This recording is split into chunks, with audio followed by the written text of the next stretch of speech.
This three-alarm fire rushed about 80 firefighters from Tumwater and neighboring fire departments here to get it out.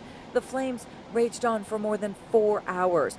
Early on, Assistant Fire Chief Jim McGarva tells me they could only fight it defensively. Part of the building, the upper part of the two-story office has collapsed inward, but just as a safety precaution, we had to withdraw some of the fire apparatus a little bit just to keep it out of the collapse zone. The two-story office building, built in the 1960s, is adjacent to the old bottling division, and at first, the firewall between the two buildings was holding the flames back, but then it failed, the fire spreading from the office building to that old bottling area. So many people who grew up around here came by to make sure it wasn't the original brew house. It's not. You can see on this map from the city of Tumwater that it's burning on what the city calls the brewery complex. There are broken windows and structures around the fire scene, and some of the locals who came by tell me they believe there's been squatters here in various parts of the complex, but the city of Tumwater and the assistant fire chief tell me they don't have any evidence of that. Reverse.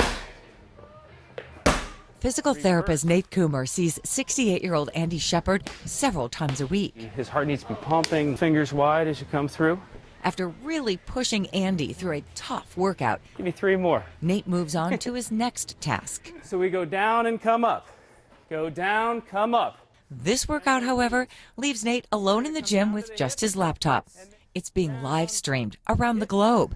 Feel the weight shift. Clients in Canada, India, Mexico, the UK, Back, switch, good job. and West Seattle follow along at home. For me, it's very appealing. Chris Miller just started doing these workouts a few months ago. If there's a day that I can't get to the gym or I'm not scheduled to see Nate with one of his programs, then, I can turn this on. Pulling open.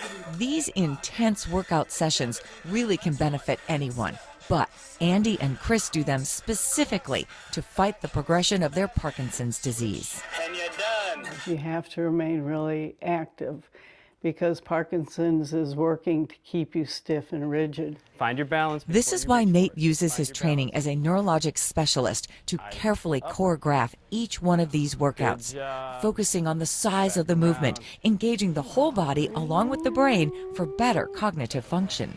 It was the first time in my life as a physical therapist where I really felt like I had a truly important role in each client's plan of care.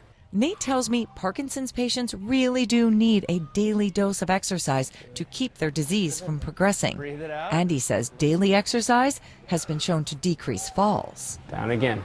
And if we can have a hand in decreasing risk of falls in the community, people are much higher likelihood to have a better quality of life going forward and continue to stay on their feet with this disease. And that's a big thing as you go along with Parkinson's. Andy is a great example. Diagnosed with Parkinson's about 10 years ago, he's been working out with Nate the last 2. Louder. The first time I saw Andy, he was stooped posture, really having trouble with shuffling of gait. So every session, they work on balance, control, and cognitive dual tasking. And over the course of the 2 years, he's still moving completely independently. 3. Andy and Chris both keep up with their daily dose of exercise any way they can get it. Exercise does make a big difference in terms of the progression of your symptoms and your overall quality of life. In Seattle, Denise Whitaker, KOMO News. Compensation isn't fair, we're gonna roll right over them, gonna roll the union on. Teachers say the district has the money to give them a double-digit raise because of new money from the state after the McCleary case. We're tired of the district saying there's nothing there for us. Teachers in Kent are under a contract right now, but say there is language in their deal that allows them to ask for a raise in this situation. The district has been a financial crisis, and that's not our fault. That was poor management. Go, Kent. Thank you for being here. Teachers in other local districts like Edmonds and Bellevue have asked for and been given raises. There is money, over $70 million, that's been given specifically to our district, and they want to give us 3.1%. which is $7 or $8 million. And the question is, where's the rest of the money going? No, our word. So far, the district has been tight-lipped, just saying they will not talk about the negotiations with teachers out of respect for the process. Kent teachers are also not the only ones in our area demanding a raise before school starts. Teachers in the Highline district plan on holding a rally very similar to this one tomorrow morning. Reporting in Kent, Theron Zahn, KOMO News.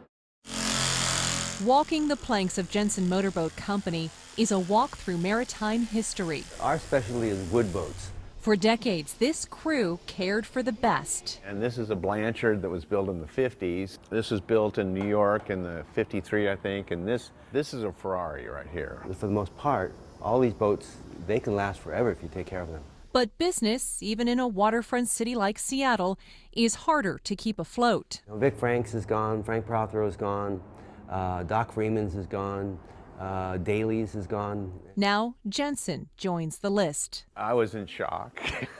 How I deal with it is something which I'm working on.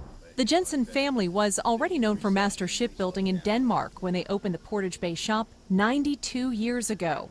This was built in the 30s, and Tony Jensen, who was a very thrifty Dane, all that glass is leaded crystal, and he got a screaming deal on it because it had been cut the wrong size. The property has been sold to developers, but shoreline rules have changed in the last century.